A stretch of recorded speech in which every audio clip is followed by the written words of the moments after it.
I never thought love could end like this. Not with tears streaming down my cheeks, my hands trembling as I stared at the test that changed everything.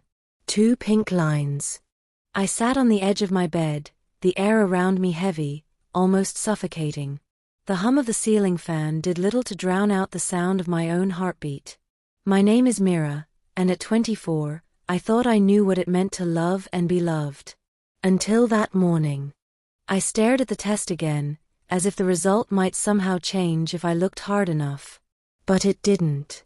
I was pregnant. With Ethan's baby. We'd been together for 3 years, 3 years of laughter, midnight talks, shared dreams, and promises whispered under moonlight. He always said he wanted a family one day, but one day never felt this close.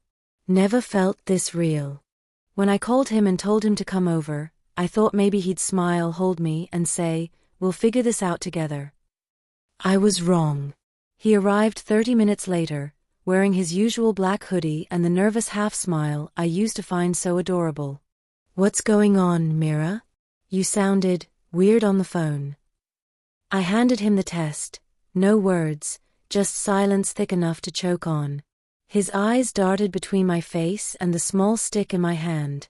I saw the color drain from his cheeks. "Wait," he said, his voice barely a whisper.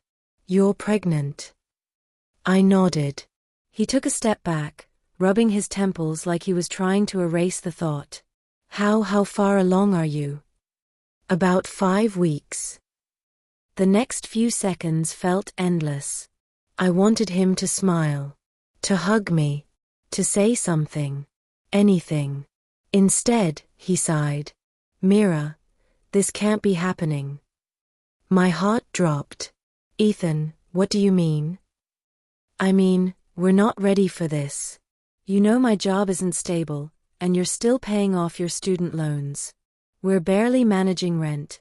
How can we bring a baby into this?" His words stung, each one sharper than the last. "It's not just my baby, Ethan." He looked away, avoiding my eyes. "I know. But maybe we should think about our options." "Options?" I repeated. "You mean, getting rid of it?" He didn't answer. That silence told me everything. That night, I cried until my body gave up. The kind of crying that comes from somewhere deep, the place where broken dreams live. Ethan didn't stay. He said he needed time to think. I told myself he'd come back. That love doesn't just vanish because of fear. But as the days passed, his calls became shorter, his visits less frequent, his messages colder. One night, after 3 days of silence, I went to his apartment. I still remember the look on his face when he opened the door, startled, guilty. Like he hadn't expected me to show up. "Mira, I was going to call you," he said, running a hand through his hair. "When?" I asked. "When you finished pretending I don't exist?"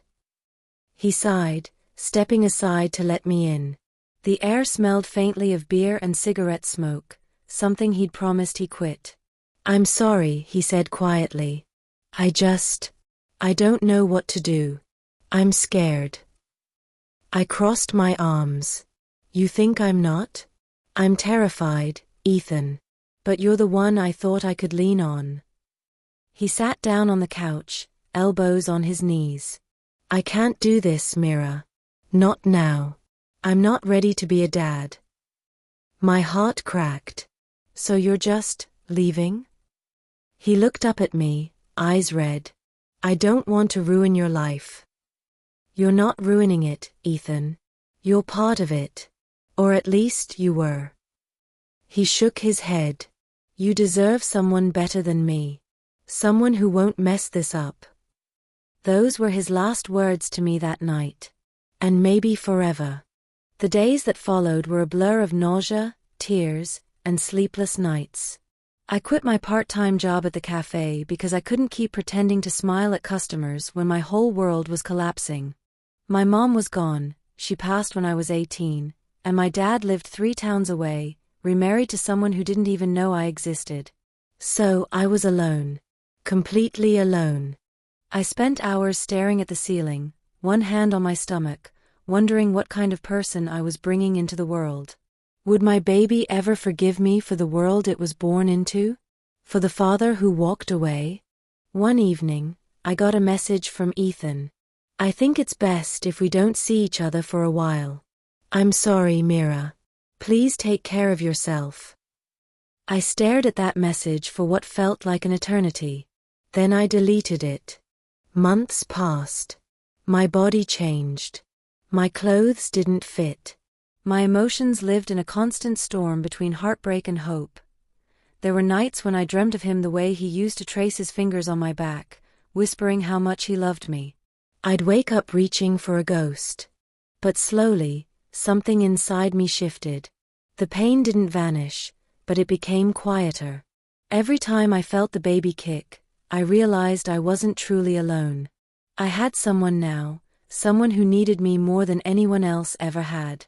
I started working again, this time at a bookstore.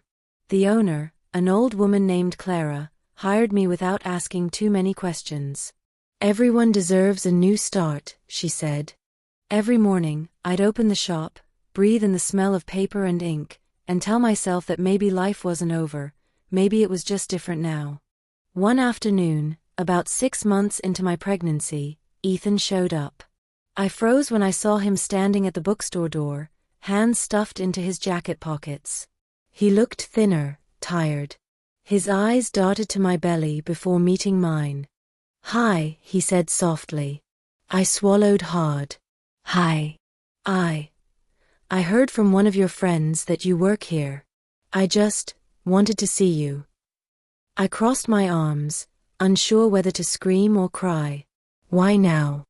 He hesitated. "I've been thinking a lot. About everything. I made a mistake."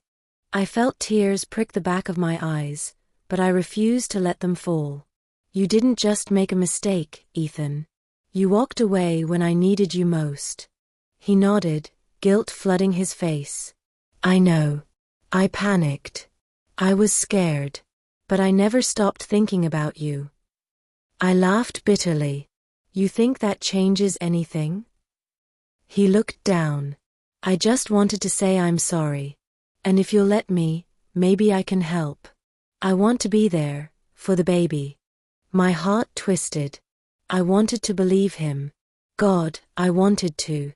But I had spent too many nights picking up the pieces of what he left behind. "You don't get to walk back into my life when it's convenient," I said, voice trembling.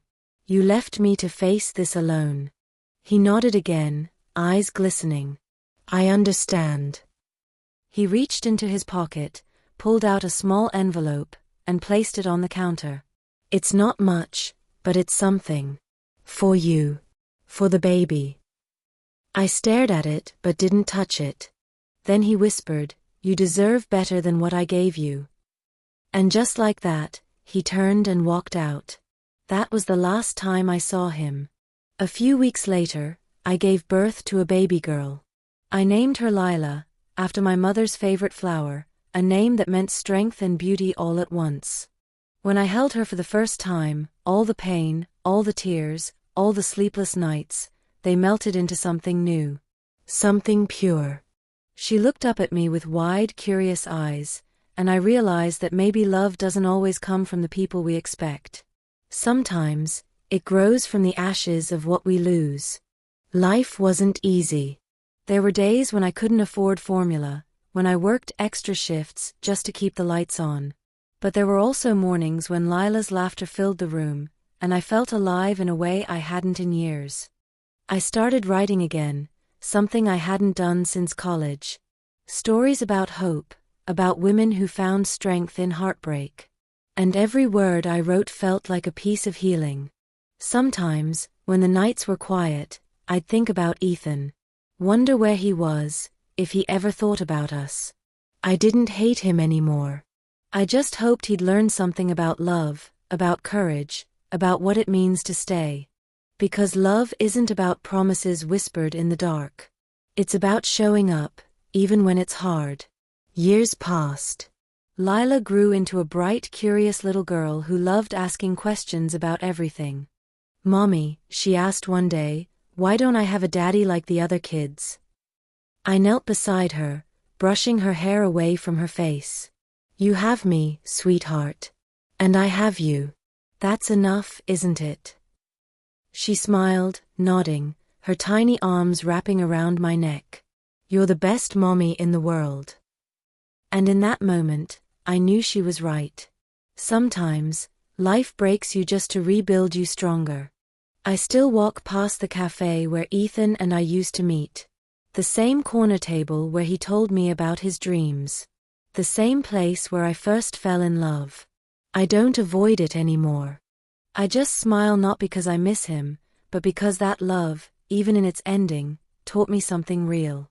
It taught me that I could survive. It taught me that sometimes, losing someone is the only way to find yourself. And every time I look at my daughter's eyes so full of light, so full of life, I know that even though Ethan walked away, I gained something far more beautiful. I found myself again.